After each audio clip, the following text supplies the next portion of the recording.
fishing, it's in my soul. Welcome to the Salt Strong Podcast, disrupting fishing entertainment as you know it. Prepare to laugh. Prepare to get to know fishing legends in a whole new and unfiltered way. And on occasion, you might even learn a thing or two about fishing. Here's your host, Joe Simons. Like diamonds. All right, fish on. Trout. Let it all out. What the heck? Oh, yeah, it's a little trout. Guys, here we go. Look, doubling up. Almost doubled. Oh, I just lost one. Whoa, so we got a beautiful little trout on with the brand new Slam Shady 2.0. If you're tuning in, Joe Simons, Luke Simons, we're back with the Salt Strong Podcast live on the water. If you're picking up some wind, that's because it is windy out today, folks. Wintertime front. Yeah, this is one of those days where it's kind of like we looked at it and we're like, man, what do we even do? And we both decided this time to go out and just get a bunch of tight lines. So if you have one of those, Luke's on right now, got another trout. Cody on the camera here. Oh, Luke is losing them like crazy. And so Luke, if you notice, has Slam Shady without the tail. A lot of people think you don't have a tail and a paddle tail. How can that even happen? Right? I mean, paddle tail, right? But the doggone thing, it surprisingly works well. Yeah, it's just all about depth control. Yeah, depth control is really important. The paddle, right now we're in, my jig head isn't strong enough I didn't feel like change jig heads. It's not heavy enough to get the paddle tail down. You know, that paddle has some, drag on the water, obviously. And so took the tail off, and now I'm getting down in the strike zone, and I started getting more action without the tail. So don't throw away, when a junk fish or whatever pulls off the tail, you don't have to throw it away. Keep it for situations like this when you actually need to get down a little bit deeper. Ooh, I just missed another bite. Yeah, there's a lot of fish. I'm getting a lot of pinfish bites, but I know there's a lot of trout and ladies. So this is the kind of place, I mean, you could see we're just kind of in the middle of these mangroves in this flat. And man, there are so many fish, especially here in the wintertime. And once you kind of find a spot, we could probably fish here the majority of the time, knock on wood. Of course, the bad side about doing these live ones, unlike TV shows that can edit, and you got a ton of people on the boat.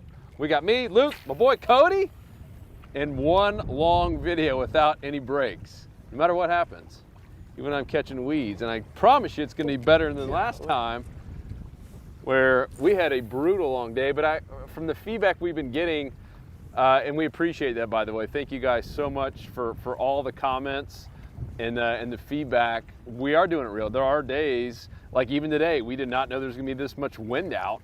It's a grind, and we only have 45 minutes where you gotta catch fish.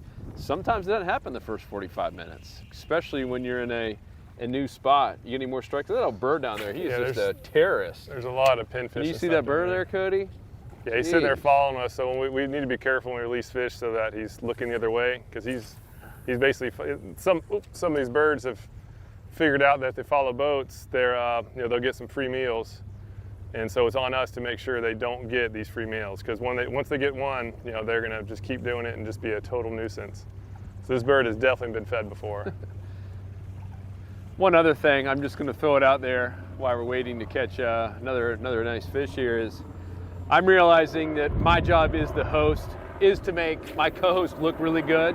Another reason I don't catch as many fish. But in all reality, for those of you that have commented saying, man, Joe, you're really struggling, it's true. The struggle is real. And I do know that my job is to be a good host and be funny and let Luke look really, really, really good. As our friend C. Richardson said, both in front of our faces and behind our back, out of the Salt Strong brothers, one of them's really good at fishing. The other one's pretty fun to fish with. And that's pretty true. That's why we can't get mad at CA for saying it. We spent a lot of time. We actually spent some time with him. Oh, there we go. Oh, but he's on fire right now. Another little trout. Are you joking me? Dude, out fishing Luke this time. Take that, CA. Take that, all you negative commenters. I'll let you get that little trout. I mean, do you see the size of that guy? Get that little trout out of my way. Dude, he inhaled the little Slam Shady. Oh, no, I think I got something smaller. I think you got a... I think I got a lizardfish. Oh, you got a bird. Yeah, so that bird right there, we got to watch out for that thing. See, it's following my lizardfish up. So throw it out other side of the boat, Joe. So what I'm going to do is, always release bird's them. there. Here's my little trout. get him out as quick as possible. Always release on the opposite side of the birds. Check the Slam Shady, still looking good. I'm still going paddle, Luke's still paddleless, and even though not keeping score here. Yeah, but what we're doing, is we have, at least. This is winter time. We're just out trying to get some action, and so we're just going after the easier fish, right? Trout and ladyfish, and it's all sorts of fish we'll kind of pull in. We have some deep troughs. There's a big grass bite all around us with some deep holes out here, and these fish are just hanging out in these holes trying to get some warmth. And so I'm just doing my best. This wind's cranking. It's a little bit too deep to use the power pole, so I'm having to spend a lot of time maneuvering this trolling motors to keep us within casting range of some of these better holes. All right, let's talk about the $62,000 question. Why this spot? Why did we decide to fish this area on a day like today just to get a bunch of tight lines? Just because I knew, I knew there's these holes here. I fished them once before, and just knew that it's low tide. Those winter mornings with low tide, and these fish basically have to be in these holes, and so it's pretty simple. When you say hole, how deep we talking for the? Well, the flats. There we go. There we are.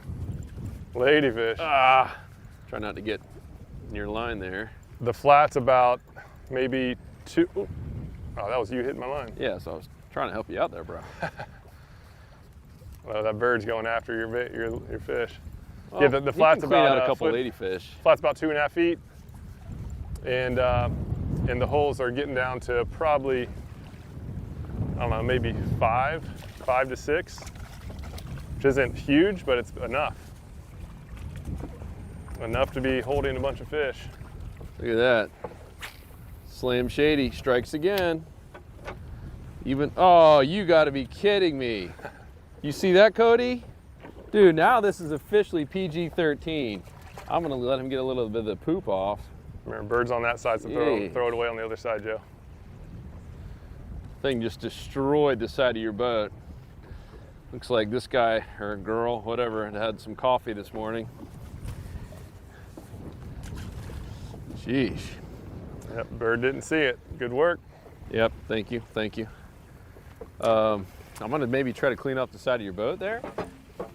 Yeah. For your sake. If you guys are enjoying this as much as we are. And do let us know. We really love the feedback in terms of these live podcast / YouTube videos, completely unedited. Even the bird poop, you get to see me. I can't find any cups or anything. That's called respect, right there, dude. Did the bird do that, dude. or the fish do that? Huh? Did the bird do that? You said bird poop. Quite honestly, it was a mixture of me and the. All right, let's see if this is a trout lady here. No, another ladyfish. Dang it. But this is fun, though, guys. I mean, that one time, Luke, we took my daughter Shauna out and did this same kind of thing, paddle tail. Found a flat that had a hole nearby, and what do you know? Tons of tight lines. She's still talking about it. And, some of us take it for granted even. Whoa, there's another one. What's that? It's a nice lady. Either that or a tarpon. This thing is pulling out drag. We take it for granted, and we want to go out there and catch these trophy fish, which we do and is awesome. But man, sometimes just going out here and just getting a bunch of tight lines on fish like this is a blast. Is that a mackerel? Yeah, that's a mackerel. It is a mackerel, isn't it? Doggone. Yes, this kind of fishing. Do you see how I hooked a little bit him? of everything. Yeah, I snagged it. Oh, we got a double. Well, you can't break me off like that. It's a nice mackerel too. Oh, this is embarrassing. Check that bad boy out. That's a nice little mackerel for the flat. Oh, look, wait, let's feed the mackerel. This is embarrassing. All right, this is gonna be the thumbnail pic right here. Oh man, that's not good. Dude, that is a trip, man. So you can literally catch a little bit of everything. Seriously. All right, that's a solid mackerel. Do you want to keep him by chance? No, I don't have any ice for him. All right. Whoop. All right, I'm gonna get some pliers here, Cody. You can film Luke. So. Yeah, and so now that we found some fish, right? We found a pocket of fish. I'm keeping the boat, right? I'm facing into the wind with the trolling motor, keeping the boat away from that zone. A lot of times, these fish, they'll be in little pockets. And again, a lot of times it's based on the water temperature. And so I'm just making sure that we're not busting everything out too early. That's a lot of the mistake I used to always make.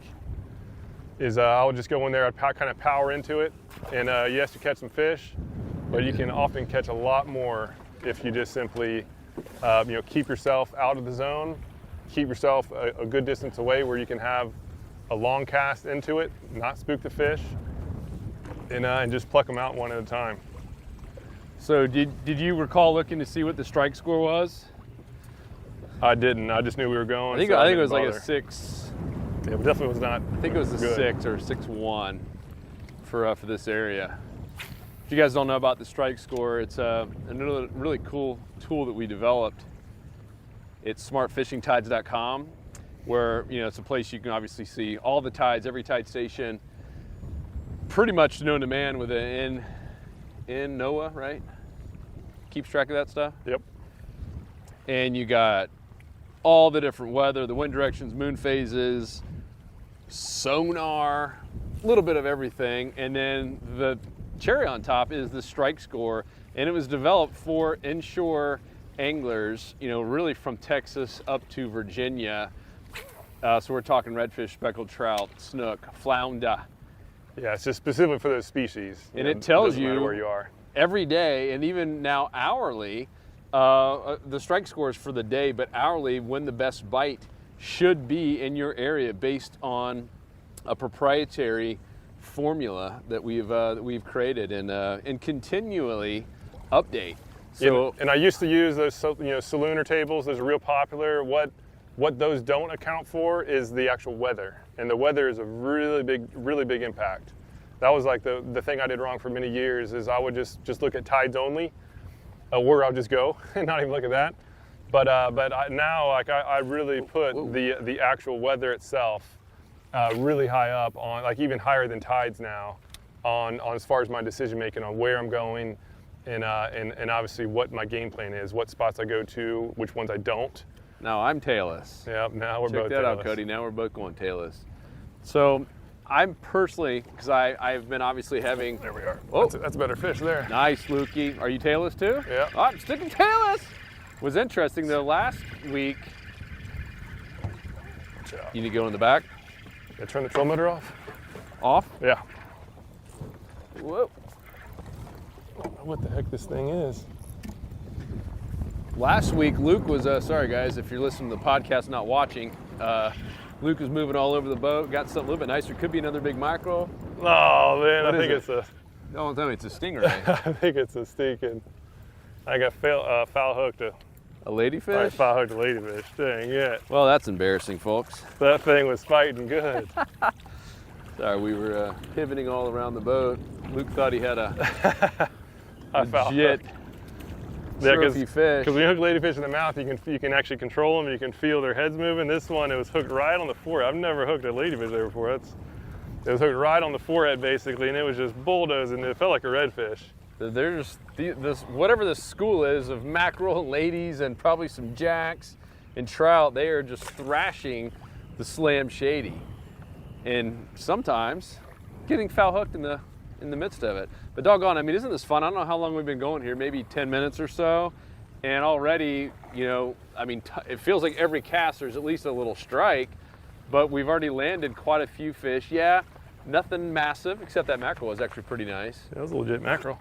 But doggone, that's just so much fun, especially if you have friends or neighbors or a boss, kids especially. Man, just go out there and get a bunch of tight lines. How much fun is that? Or even if you're waiting on the tide, like right now the water's real low. Basically kind of just killing some time waiting on the water to come up, and then we'll go after some reds and snook. And this is a good way to basically try to go out and catch a slam every trip. And when in need of a trout, this is like the easiest, the most dependable way to go out there and get some trout. Granted, we want to cut a couple. Caught some before we started filming. But, so what I don't like about this tailless paddle tail is I'm used to doing more of my little straight retrieve, and now I'm having to fish it more like you have to. like a jerk shad or like a shrimp. It's on you to make it look good. And that's why paddle tails are so effective, is that you don't have to do much. Let the paddle tail kind of do the work. My left brain's telling my right brain to straight retrieve. You know what I noticed? Oh man, that was there we go. I about fell over. What I noticed from the last podcast, if you guys, the last one, the title was, what was it? Basically just how to catch anything in really crummy conditions when no one, even some of the guys we talked to, it was just a really tough day. And man, I watched myself in kind of the game film, if you will. And it was interesting, you know, I think both of us were getting kind of nervous towards the, you know, we'd gone like 40 minutes and we only caught one fish. And I even started like reeling faster, even though my head was saying to slow down.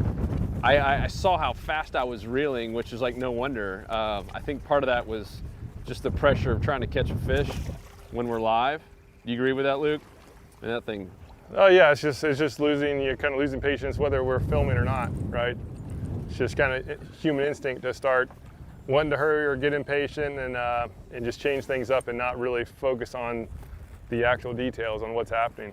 So it's a good reminder, when you're having a tough day, don't try to speed it up. Actually, slow it down. Go slower, especially depending on when you're watching this. If it is still wintertime, man, slow it down. I think that's been one of my biggest mistakes. And I ain't too proud to beg, y'all, or tell you about it on air. Because that's what this whole thing is about, is teaching. And yes, for those of you who have commented on it, yeah, Luke is a better fisherman, and I am more the fun guy, entertainer. And I think that represents probably a big chunk of us, right? That just have jobs and want to go out there and get tight lines and just have fun, right? When I'm going out, my goal is to get tight lines. Today's a good reminder of why we every once in a while change it up and do trips like this. Don't you agree? Yeah, absolutely. And we probably need to wrap this up pretty soon, because if for those watching, if you look over on this side of the boat, this is deep. You can see the sand. It's lighter color, deeper water. And now if you look this way, which is where the wind's taking us, it's pretty much all flat. Whoa. There's one little hole. You can see it's starting to get light, but it's, instead of being 6 feet deep from where we just came from, those holes we were just fishing, now it's only about 3.5. And there might be some fish here, but probably not. Let's fish it just to show that difference, because that, to me, that's a great learning tool, just to see how important and critical it is to find that deeper hole on days like today. Yeah, we might catch Cody, them. how long have we been going? Can you see? Probably about 18 minutes. 18? Okay, cool. I just actually had something. Yeah, I got a little strike there too. So there's still going to be a lot of pinfish on here, and maybe some trout, but just the amount of fish. You know, before those fish, like fish in a barrel, they're all kind of combined in one area. Now they're going to be more spread out, and there just won't be quite as many of them. Again, that's all seasonal. This is based on the most recent trends on what's been happening with the weather. So it has nothing to do with the tides. It's more about weather than anything else. Again, that's what most of like the fish forecast things don't really account for, like the Sulunar in particular. And talk about too, Luke, we've had a lot of comments from people saying, hey, I don't have a trolling motor. You could have just as easily, I know this is a little bit windier, so it's not the perfect day to do it, but you could have just as easily put a stick-it pin or an anchor down on a spot like that, or just like we're doing right now, the trolling motor's been off for quite some time. We are just drifting this flat. We're using the wind as our trolling motor. Yeah, absolutely. Yeah, and this is the best way to fish from a boat without a trolling motor, is to target, you know, this trout, the mackerel, just target the outer sides of the grass flats for those who are in areas with seagrass. And if you don't have seagrass, target like the outside of oyster bars, like oyster reefs, and like 3 to 6 feet of water, sometimes deeper, because there's just so many fish out there and they're spread around. And you can just drift down the edges or even right over the top of them, and have some. We actually did a insider report, and I fished with a couple of members. I think it was a year ago, with a bay boat without a trolling motor, and we caught a slam. And because we just used the wind to our advantage, right? We let the wind take us to the spots. The trout were obviously the easiest because they're oftentimes going to be on these open flats. Redfish and snook are a little bit more difficult. They're typically holding near hard structure like islands or even further shallow. So it's tougher for those species, but like sea trout, mackerel, ladyfish, just like what we're doing right now, you can do this in any boat. It's just a really easy way to fish, and it's a little bit shallower. And you can almost always get some action regardless of the weather, as you see now, and even the tides. This really isn't a very good tide right now. Yet we're still getting some action. But again, as you see, or hear for those listening, is our action totally stopped as soon as we got out of that hole. We're still getting, if you watch my rod tip, I'm still getting a bunch of little pinfish strikes, but other than that, we're not getting into the real stuff. The predators, Speaking of bait, Luke, yep. Tell a little story. So a couple weekends ago, we had our Insider event, which was awesome. And one of the fun things that we do is, it was a party at E.G. Simmons Park. We had 150 or so people showed up, and a few of us camped out. It was really, really fun. And one of the events that we had was the mullet toss, where you take a frozen, there we go. Ooh. A frozen mullet and try to throw it into a bucket, a 5-gallon bucket. And it was kind of chaos at the end, and then this raccoon started coming up, wanting a piece of these mullet. I think I just got robbed. Yeah, doggone. And I'm in a puffer fish or something, nailed me there. Yeah, it's completely swiped me clean. So Luke's like, hey, can you get the cast in? And because he has a truck and I had the Tahoe, so I put him back in Tahoe. Thankfully, that night, I did camp, but it was a really cold night, so nothing too terribly happened. Next day I go home, don't even know about what I'm about to tell you, but put the cast in the garage, and 2 days later, might have been 3 days later. It was 3 when you came actually over. 3, yeah. So it was Wednesday, so it was a Sunday night I got home. So now the mullet had been basically decomposing in this 5-gallon bucket since Saturday. It's now Wednesday, and my wife goes in the garage, and she comes in and gets me. She's like, go in there and smell this. And I was like, oh my gosh. Like, either it's a raccoon. It wasn't like a mouse. Like, I was like, it was either a raccoon or like one of our neighbor's cats or something got in here and died. I was like, it was morbid. Like almost gagging bad. And so I'm looking around and I can't figure out what it is. And so I just leave. I was like, I'm gonna have to deal with this later. And then I ended up hanging out with Luke that day. I was driving to see you and bring it up. And it turns out Luke had left how many mullet? It was all of them. It was like at least a dozen mullet. And, mullet, and they were underneath the cast net, so I had no idea there was dead mullet under there. And these things were just completely decomposing. Oh man, it was disgusting. So we had to throw out the entire cast net because Luke's like, man, I don't want to mess with that. I didn't want to mess with it. Yeah, My wife was like, get this thing out of here now before it starts ripping paint off the wall.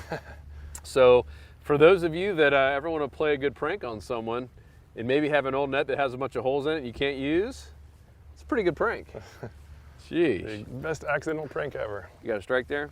I'm going to do one more tailless. There's a bunch of pinfish down there. Yeah, the pinfish and puffers. Because no pinfish, that was a clean puffer strike. I don't know if you guys can see the pinfish nailing my rod tip. Pop, pop, pop, pop. You see that, Cody? Yeah, we need time to move spots. Well, if you want to, we can just kind of close it up here then. Yeah, because again, this is the core thing is about to maximize results on just gnarly days like this, where it's just kind of nasty, wintertime, low tides. Just find those deep pockets. Find the deep pockets near a big flat like this, and those fish will basically like just naturally gravitate there. And that's, as you saw there, we fished that good area just for 15 minutes or whatever. We had a lot of bent rods. Nothing awesome. That mackerel was a nice surprise, but you just never know what you're going to get when doing it, and it's just a great way to go out with just simple paddle tail and a jig head and catch a bunch of fish, even regardless of skill level. You can get little kids out and have them catch a bunch of fish as well. Yeah, once again, stick with paddle tail. Get yourself some Slam Shadies right there at shop.saltstrong.com. I really do believe it is the easiest lure and the quickest way to just get a bunch of tight lines. You can catch them even with the tail completely bitten off. And so guys, if you like these, please let us know. Let us know any other specific topics, species, areas you want us to try. I believe next week we are going to be going out with Captain Peter Deek, so we're going to be hitting the East Coast, and the goal is to keep trying completely new areas. I know we're going to do one up in the Panhandle, probably here's when it warms up a little bit more, and let us know. And then finally, if you want to see, this is just like a taste of what we're giving our insider clubs. They get to see exactly where we fish. We pinpoint all the pre-trip planning, why we fish there, and we're doing it on both coasts. We're going all over the place every single week. And then the thing that I think most people love now is we call it like the Cliff Notes. It's the Smart Fishing guide. The game plan. It's the weekly game plan. Every Friday just goes through the weather, right? Looks at the weather really for the entire Southeast, and combines that with the recent trends to give a game plan on what to do. In 10 minutes or less, you'll know exactly what to do, what spots to look for, what spots not to look for. Like today, for example, I'll get on Google Maps and I'll show at the lowest level exactly where we are so that you can see what type of structure is in the area and then look for similar spots like that. There's 1,000 spots like this. And so it's not about this spot in particular, it's about the type of spot for the conditions. And so that's really the big benefit of being part of the club, because we share all of that information. And then the logical piece, so that's the emotional piece of catching more fish in less time, right? Tight lines in less time. The logical piece in terms of saving money, dude, we have some sick discounts on all the same stuff we're using here, from the reels, the rods, the lures, the jig heads, etc. Yeah, and big brands too. We had dinner last night with a big tackle distributor, and we are going to have some really sick stuff, including Oakley glasses, Costas, Smiths, when you get your Smiths on. So we will have literally everything that you can imagine that you need for fishing. Really, really amazing discounts. And anywhere on 10 on the low end, even 40, 50% off on the high end. And that's only for our insider members. No one else gets that. So just one more reason to join the Insider Club. We're up to 12,000 now. We just broke through 12,000 members. Pretty stoked about that. Yeah, and as it grows too, the discounts are going to get better and better. So and so do the relationships and the people in the private community. So if you haven't joined, go to saltstrong.com. Check out more. We'd love to see you in there. We've made a complete no-brainer. I really wish all companies did this, which is a 365-day, 100% money-back guarantee. That means if you aren't catching more fish, having more fun, and meeting friends, if you don't feel like it was the best fishing investment you've ever made, then you get your money back, no questions asked. Shoot us an email. We were raised by parents, hardworking parents that taught us we don't deserve to keep your money if you're not thrilled with our product or service. So made it that simple. No-brainer. We'd love to see you part of it. Here's some paddleboard. And tough day to be on a paddleboard. I'm guessing they probably didn't. You want to zoom in there, Cody? Looks like his wife back there is probably screaming at him right now, saying, "Why did you bring me out here? The winds are like 18 mile an hour, and they're going right into it." If they're camping, they have a long way. I might actually see if they need to lift. There's some campsites pretty close. They're about 1.5 miles, 2 miles away, and it's totally upwind from where they are now. Yeah, it's brutal. Oh, we'll go say hi to them. I think that's where they're going. meet some new friends. So, let's see if we can guys, we out of here. Thank you for all the love, all the support. Go to saltstrong.com. Join the Insider Club. And if you're already a member, the next best thing that you can do is leave us a review and subscribe to this podcast and our YouTube channel. It helps us out tremendously. You guys are awesome. We be out. Peace.